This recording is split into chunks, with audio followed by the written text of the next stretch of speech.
So if you've ever been confused with frame rates and which to use when filming something, this is the video for you. We're gonna take a step back and just focus on the basics. You see, video is just a lot of pictures shown one after another. Sort of like Flipnote Studios on your Nintendo DS or a flipbook from your third period math class. When it comes to filmmaking, each drawing is called a frame. Frame rates are also known as frames per second, FPS, or just P.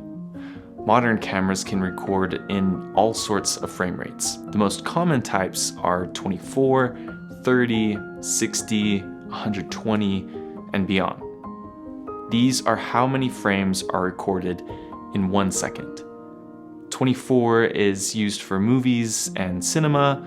30 is more commonly seen in online content like the news or sports, and then 60 is used for content like gaming. Everything beyond 60 is really only used for slowing down later on when you're editing. Some cameras can record tens of thousands of frames per second, but that usually comes at the cost of resolution. You see, it takes a lot of processing power to capture that many frames in a high resolution. That's why sometimes you can film at 4K 60, but then only HD at 120 or 180 frames. You're compensating resolution for frame rates. And this changes from camera to camera. But leaving resolution aside, higher the frame rate, the slower the slow motion you can get. Think of it like this. Here we have 1 second of time, and depending on our camera's capabilities, we can squeeze in any number of frames into this 1 second. When we bring our footage into any editing software, we can choose what frame rate we want to edit in, how we want the final product to look. I pretty much always set mine to 24.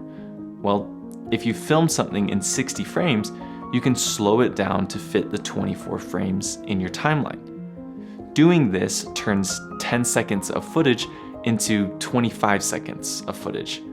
If you can squeeze more frames into that 1 second, you can then stretch it out for a longer or slower clip. If you stretch too far though, your footage will become choppy to the eye.